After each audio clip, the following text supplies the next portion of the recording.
সালাম আলাইকুম। এই খালা আমার কাছে আসছিলেন একটা সমস্যা নিয়ে আসছেন। আর্থিক লেনদেন নিয়ে খালার সমস্যায় পড়েছিল। তো খালার ওই সমস্যা যখন আমি ব্যক্ত করে সে সময় খালা আমাকে বলেছিল, আমার হাতেও আঘাত পেয়েছি আজ থেকে 20 দিন আগে।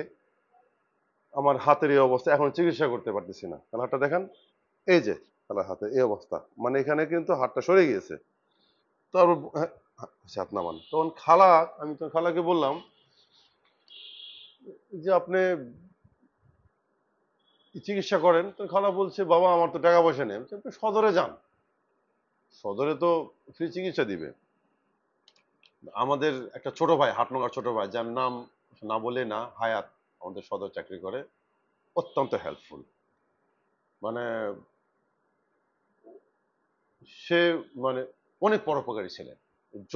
যত রাতে যখনই ফোন দিই, নিরাশ করে না কখনোই, কিন্তু বলে যে ভাইয়া পাঠাই দেন, ভাই পাঠাই দেন।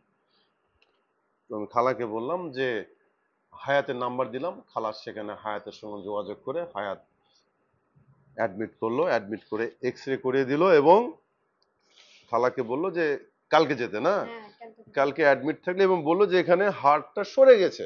খালা জানতোই না, 20 দিন ধরে এভাবেই খালা ছিল। ইনশাল্লাহ কালকে গেলে হয়তো একদিন রেখে হয়তো সেখানে প্লাস্টার করে দিবে। এখন কথা হচ্ছে যে আমি এই ভিডিওটা করার কারণ হচ্ছে এটাই যে বাংলাদেশে আমরা দেখি যে গরিব বড়লোক সকলেই দেখি প্রাইভেটে আমরা সবাই যাই, চিকিৎসার জন্য দৌড়াই। আমাদের আস্থা নেই ডক্টরদের প্রতি, যে আমাদের বিশ্বাস হারাই গিয়েছে যে একই ডক্টর, এই ডক্টরই রয়েছে হসপিটালে, উনি আবার প্রাইভেটে দেখতেছে আমাকে বিকাল 5টার পরে। কিন্তু আমি ওনাকে লম্বা মানে সিরিয়াল ধরে না থেকে আমি যাচ্ছি প্রাইভেটে, আসি, তার সাথে 500-700 টাকা খরচ করেছো। হসপিটালে গেলে আমি ওই লোকটাকে দেখাতে পারবো, ওই ডক্টরকে দেখাতে পারবো মাত্র 5 টাকা একটা টিকিট খরচ করে। এটা আমাদেরকে মানে সবাইকে জানা থাকতে হবে এটা, যে হসপিটালে আমাদের অনেক চিকিৎসা ফ্রি হয়। হয়তো বা যে হার্ট অপারেশন বা কোনো কিছু হয়তো বা সেটা হয়তো নিজ খরচে করতে হয়, আমার ঠিক জানা নেই, কিন্তু বেশিরভাগই যেগুলো সাধারণ, যে হাত ভেঙে যাওয়া বা বা এই কিডনির সমস্যা, হ্যান ত্যান, আমাদের যে কোনো বাংলাদেশের যে কোনো হসপিটালে যেগুলো ফ্রি চিকিৎসা দেওয়া হয়, মোটামুটি ফ্রি চিকিৎসা। হয়তো কিছু ওষুধপত্র বাইরে থেকে কিনতে হয় বা কিছু টেস্ট বাইরে থেকে করতে হয়, বেশিরভাগই জিনিস আমাদের হসপিটালে পাওয়া যায়। সবচেয়ে বড় সমস্যা আছে আমাদের ধৈর্যের অভাব। দেখা যায় হসপিটালে হয়তো গেলাম, বললো যে আজকে হবে না, আপনি কালকে, আমাদের ধৈর্য থাকে না। ইউরোপেও, আমেরিকাতেও এই খালার যদি হাতের এই সমস্যা হতো, ওখানেও হয়তো ওখানে একই বলতো যে আপনি 2 দিন পরে আসেন, ব্যান্ডেজ করে দিব। একমাত্র এমার্জেন্সি ছাড়া আমেরিকাতেও হয় না, যেটা সঙ্গে সঙ্গে ট্রিটমেন্ট হয় না, এটা বাংলাদেশেও।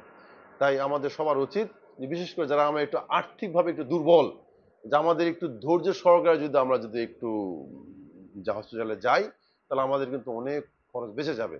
আচ্ছা খালা, আপনি কি, আচ্ছা খালাকে দুটা প্রশ্ন করি, খালা আপনি কি আগে জানতেন যে হসপিটালে ফ্রি চিকিৎসা হয়? আমি জানি না বাবা ফ্রি চিকিৎসা হয়। আচ্ছা, খালা জানতো না কিন্তু যে হসপিটালে ফ্রি চিকিৎসা হয়? হ্যাঁ, এই জন্য জানি নাকি? হ্যাঁ, এই জন্যই জানি যে টাকা লাগবে, গরিব মানুষ, আমি কোথায় টাকা পাবো। আচ্ছা। এই এই একটা ব্যাপার, এই মেসেজটা এটা আপনারা সকলেই জেনে থাকবেন যে হসপিটালে ফ্রি চিকিৎসা হয়।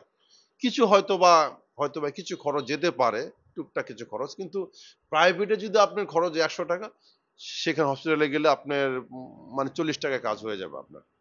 যাক, সকলে ভালো থাকেন। আসসালামু আলাইকুম।